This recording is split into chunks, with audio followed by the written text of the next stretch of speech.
बिस्मिल्लाहिर्रहमानिर्रहीम अस्सलामु अलैकुम वरहमतुल्लाहि वबरकातुहू। मैं मोहम्मद अली वारिस आज हाज़िर हूँ एक बार फिर DHA मुल्तान के हवाले से एक नए व्लॉग के साथ, जिसमें आज थोड़ा सा हम जायज़ा लेंगे कि 9 अगस्त 2023 को जो सेरेमनी हुई है, जिसमें सेक्टर B2 की बेल्टिंग हुई, रिलोकेट किया गया प्लॉट्स को, उसके हवाले से जी कौन से सेक्टर्स में किया गया है, क्या वो बेहतर थे या नहीं थे, या प्लॉट कैंसलेशन का कुछ उसमें आया, साथ में डेवलपमेंट चार्जेस के वेवर कुछ लोगों को मज़ीद उसमें रिलैक्सेशन दी गई, और साथ में कि जी आपकी जो थर्ड बैलेट है वो कब होने जा रही है, या ओवरऑल अगर हम देखें तो उस दिन में जो चीज़ें वो हमारे सामने आई, थोड़ा उनका जायज़ा लेंगे और मज़ीद कुछ मालूमात के हवाले से। तो सबसे पहले अगर हम देखें तो सेक्टर B2 के प्लॉट्स को जो रिलोकेट किया गया है, सबसे पहले उनमें से हम सेक्टर B2 का थोड़ा सा जायज़ा लेते हैं। आज स्क्रीन रिकॉर्डिंग इसीलिए कर रहा हूँ। अगर हम देखें तो sector B2 no doubt main boulevard facing है, लेकिन अगर इस सेक्टर को थोड़ा सा हम जी जायज़ा लें, इस वक्त स्क्रीन पे आप देख रहे होंगे कि यहाँ पे एक तो ये 360 ज़ू आपको दिख रहा होगा, साथ में ऊपर ये रिज़र्व एरियाज़, मैंगो इनक्लेव और ये पैचेस वगैरह काफ़ी सारे दिख रहे होंगे। ये पैचेस दर हकीकत कोटला सादात बस्ती थी, कुछ यहाँ पे एग्जिस्टिंग आबादी थी, कुछ अगर हम देखें तो यहाँ पे सरकारी स्कूल वगैरह भी थे।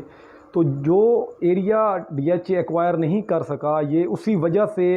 इस सेक्टर को अगर हम देखें तो रिज़र्व किया गया है। जो DHA एक्वायर कर चुका था उसको रिज़र्व कर लिया गया है, और वहाँ के जो प्लॉट्स थे उनको वहाँ से हटा दिया गया है। तो ये हटाने की जो वजह थी वो मैं आपसे बारहा पहले भी कई बार कह चुका हूँ कि वहाँ पे लैंड एक्विजिशन का मसला था, और मज़ीद अगर हम देखें तो जिस दिन ये सेरेमनी हुई है तो वहाँ पे वाज़े अल्फाज में ये कहा गया है। एक तो ये लैंड का इशू था, साथ में अगर हम देखें तो ये घर बनाने के लिए इसके इर्द गिर्द का जो एरिया था, अगर हम देखें तो यहाँ पे लोग घर बनाते तो ज़ाहिर सी बात है ज़ू के इर्द गिर्द वो थोड़ा सा स्मेली एरिया होना था, तो शायद ये उन लोगों के लिए ओवरऑल हक़ में बेहतर हुआ है। और मैनेजमेंट ने यही फ़ैसला लिया था कि उनको किसी डिवेल्प सेक्टर के अंदर हम रिलोकेट करेंगे, और ऐसा ही हुआ है कि हमारे सामने जो प्लॉट रिलोकेट हो के आए हैं वो रिंग रोड के अंदर काफ़ी सेक्टर्स में आ गए हैं, जिनमें से जो काबिल ज़िक्र है वो सेक्टर U है, sector R, sector N, sector I,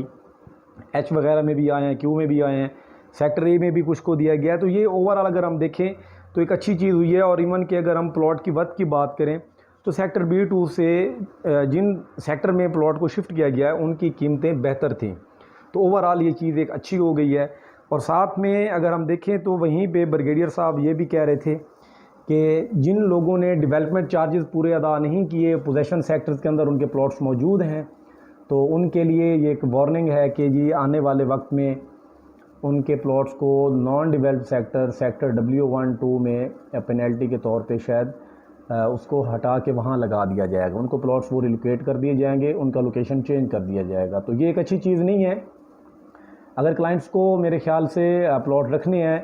कि हम डेवलपमेंट चार्जेस पे नहीं करते तो ये उनका इतना नुकसान होगा, तो ये आप लोगों को चाहिए कि डेवलपमेंट चार्जेस आप अपने अदा कर लें, क्योंकि फ्यूचर में अगर आप ट्रांजैक्शन भी करेंगे तो आपको डेवलपमेंट चार्जेस पूरे अदा किए बगैर NDC की जो क्लियरेंस है वो नहीं होगी। NDC आपकी क्लियर नहीं होगी, तो बेहतर यही है कि आप अपने प्लॉट को भी स्टेक पे ना लगाएं कि कल को ये ना हो कि मैनेजमेंट आपका प्लॉट रिलोकेट कर दे, तो वो भी मुनासिब नहीं होगा। और पेनल्टी से बचने के लिए डेवलपमेंट चार्जेस का अदा होना ज़रूरी है। दूसरी तरफ उन लोगों के लिए भी वार्निंग थी जिन लोगों ने इंस्टॉलमेंट्स के प्लॉट रखे हुए हैं और डाउन पेमेंट सिर्फ पे की हुई है या कुछ इंस्टॉलमेंट्स पे करके रखी हुई हैं, और वो पूरी जो कॉस्ट है वो अदा नहीं कर रहे, जो इंस्टॉलमेंट्स आ रही हैं स्केड्यूल के मुताबिक वो अदा नहीं कर रहे, तो उनके लिए भी पेनल्टी ये है कि जो उनका लोकेशन बैलेट कैंसिल कर दिया जाएगा और प्लॉट उनका रिमूव कर दिया जाएगा, ऑनरशिप ख़त्म हो जाएगी और उनकी जो अमाउंट है वो उनको शायद रिफ़ंड कर दी जाएगी। तो ये चीज़ें सामने आई हैं। साथ में अगर हम देखें डेवलपमेंट चार्जेस जो हमारे पहले पोजेशन सेक्टर थे DHA की, यही रही है हिस्ट्री अगर हम देखें DHA मुल्तान की, कि जिन सेक्टर्स को पोजेशन दिया है साथ में 1 साल का ड्यूरेशन भी दिया जाता है कि जी आप डेवलपमेंट अपनी मुकम्मल कर लें, घर बना लें, तो आपको डेवलपमेंट चार्जेस वेव ऑफ हो जाते थे।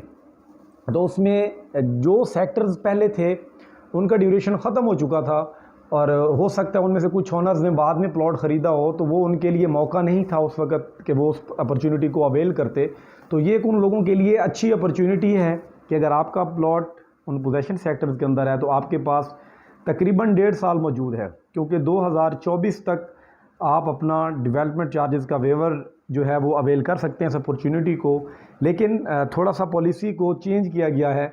वो पॉलिसी को यूँ चेंज की गई है कि पहले आपको 100% डेवलपमेंट चार्जेस वेव ऑफ हो जाते थे सिर्फ ग्रे स्ट्रक्चर कंप्लीट करने पे। लेकिन अब क्या हुआ है कि जी आप अगर सिर्फ ग्रे स्ट्रक्चर मुकम्मल करेंगे तो 30% डेवलपमेंट चार्जेस आपको मिलेंगे, रिफ़ंड होंगे।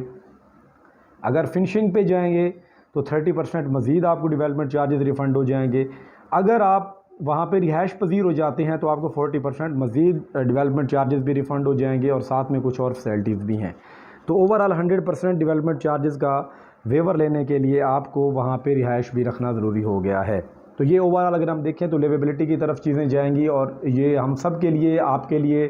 DHA के लिए बड़ी एक अच्छी चीज़ होगी, खुशाइंद बात होगी। दूसरी तरफ अगर आप देखें सेक्टर B1 को पोजेशन अनाउंस कर दिया गया है। सेक्टर U 10 मरला और सेक्टर B1 अगर हम ये देखें तो दो हमारे पास सेक्टर्स मौजूद थे जिनको DHA ने मतलब पोजेशन दोनों को दे दिया है। सेक्टर U पहले से पोजेशन था, सेक्टर B1 को अभी पोजेशन दे दी गई है। तो आप सेक्टर B1 में अगर अपना घर बनाने के ख्वाह हैं तो आप अपना वहाँ पे घर बनाएं और डेवलपमेंट चार्जेस की जो स्कीम है, इस स्कीम का आप फ़ायदा ले सकते हैं। और फ़ायदा लेने के लिए जो क्राइटेरिया सेट किया गया है वो क्राइटेरिया भी मैं आप लोगों के साथ डिस्कस कर चुका हूँ कि आपने इस तरीके से अपनी डेवलपमेंट मुकम्मल करनी है, अपना घर मुकम्मल करना है तो इस तरीके से आपको इतनी परसेंटेज के साथ डेवलपमेंट चार्जेस वेव ऑफ हो जाएंगे। अब थोड़ा सा हम देखते हैं जी थर्ड बैलेट के हवाले से, क्योंकि थर्ड बैलेट की जो कीमतें हैं फ़ाइल्स की वो हमारे सामने ही हैं, जो भी हैं कम हैं या ज़्यादा है वो किसी से ढकी छुपी नहीं है। और DHA की मैनेजमेंट की भी इस चीज़ पे नज़र है। तो मैनेजमेंट ने यही अनाउंस किया है कि जी अगर आपकी फ़ाइल्स की कीमतें स्टेबल हो जाती हैं, कुछ बेहतरी की तरफ जाती हैं, तो हम सितंबर की बजाय अक्टूबर के फर्स्ट वीक में थर्ड बैलेट हम अपना कंडक्ट कर लेंगे। अगर किसी तरीके से या किसी वजह से हमारी ये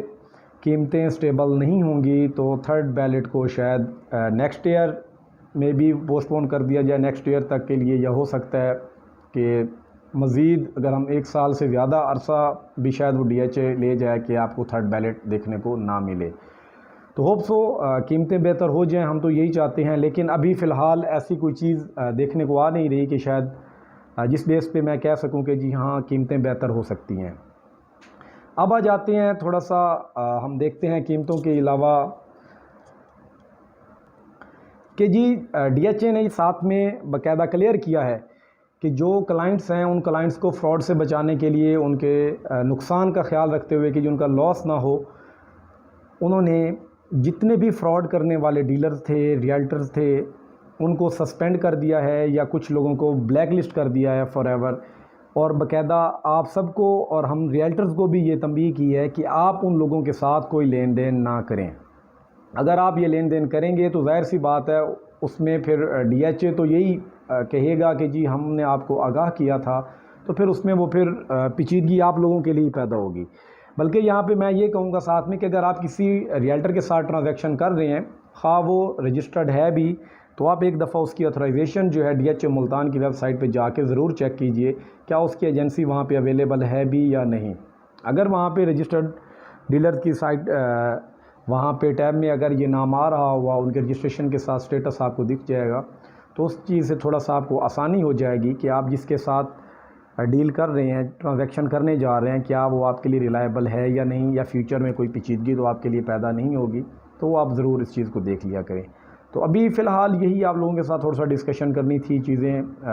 जो थी मेरे जहन में आप लोगों के साथ वो की हैं डिस्कस मैंने। इंशाल्लाह फ्यूचर में कुछ और चीज़ें भी आप लोगों के साथ डिस्कस करूँगा। तब तक के लिए इजाज़त दीजिए। अल्लाह हाफ़िज़।